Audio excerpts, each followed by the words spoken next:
थी। क्या बताते हैं? जल थल पृथ्वी गगन में बाहर भीतर एक, पूर्ण ब्रह्म कबीरे हैं अवगत पुरुष अलेख। सेवक हो के उतरे इस पृथ्वी के माही, जीव उदाहरण जगत गुरु बार बार बलि जाही। जीव उदाहरण जगत गुरु बार बार बलि जाऊं मैं। गरीबदास जी कहते हैं उस परमात्मा के ऊपर बलिहारी हूँ, न्योछावर हो जाऊं मैं जिस निशान मोल ज्ञान। और एक दास बनकर, एक जुल्हा बनकर, एक गरीब इंसान बनकर अपने एक सभ्य नागरिक की तरह हर तरह की जो क्वालिटी एक भक्त या अच्छे नागरिक में होनी चाहिए, और एक अच्छे भक्त में हो, दास में हो, गुरु का दास जो बने, शिष्य बने। और एक पूर्ण संत में जो क्वालिटी होती है, जो गुण होते हैं, उन सभी को परमात्मा ने स्वयं ही पूर्ति करके दिखाया कि यदि तुमने भगवान चाहिए तो जैसे मालिक ने एक उदाहरण पेश किया, एक सैंपल पेश किया, एक गरीब के घर जन्म दिखाया, जन्म नहीं हुआ उनका, एक बिल्कुल निहायत गरीब जुल्हे के, जैसे वो नीरू नीमा जुल्हे क्यों कहवाए, जुल्हे क्यों कहलाए? उनके पास पहले तो जो पूजा का पैसा आता था उससे वो अपना निर्वाह करते थे, और फिर वो पूजा का पैसा आना बंद हो गया क्योंकि हिंदू रहे नहीं, शिव कथा वो कर नहीं पा रहे थे।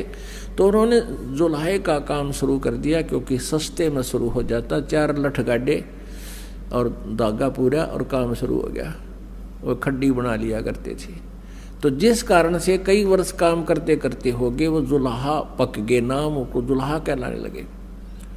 और फिर परमात्मा भी अपने लीला करते थे। माता पिता तो वो नहीं थे, वो तो वैसे मुंह को मिले थे, फिर भी अपने माता पिता के व्यवसाय में एक नेक संतान ने खूब मदद करनी चाहिए। ये पढ़ाई वाली बीमारी थे ईव लागी कि पढ़ाई का उद्देश्य मनी मेक हो गया हमारा, और पहले ये नहीं थी। पहले संतान का उद्देश्य अपने माता पिता पूर्वज के उस व्यवसाय में ही सहयोग देना होता था, और फिर इसको आगे चल के आप करते रहते थे।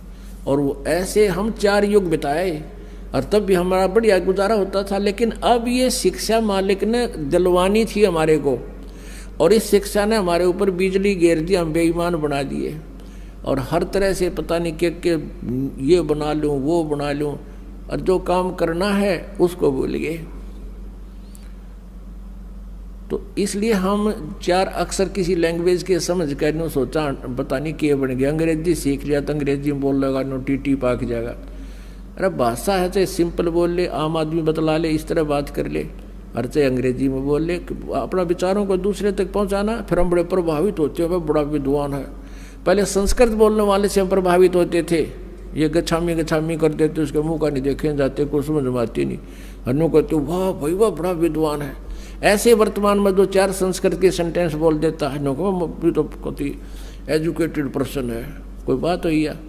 वही भाषा है, हम अपनी सिंपल लैंग्वेज में लोकल लैंग्वेज बात करा, वही वो लैंग्वेज है। जिसने अध्यात्म ज्ञान नहीं और भगवान का डर नहीं, वो एकान्य का आदमी नहीं, चाहे सारी लैंग्वेज जानता हो।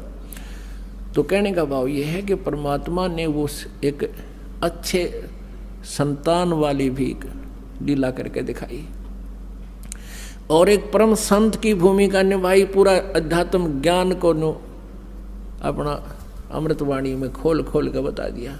600 वर्ष पहले भगवान बताया करते, आज हमारे सदग्रंथ उसकी गवाही दे रहे हैं कि ठीक यही ऐसा ही लिखा। तो इससे भी परमात्मा के पहचानने में हमें बहुत सहयोग मिलेगा कि कबीर इज गॉड।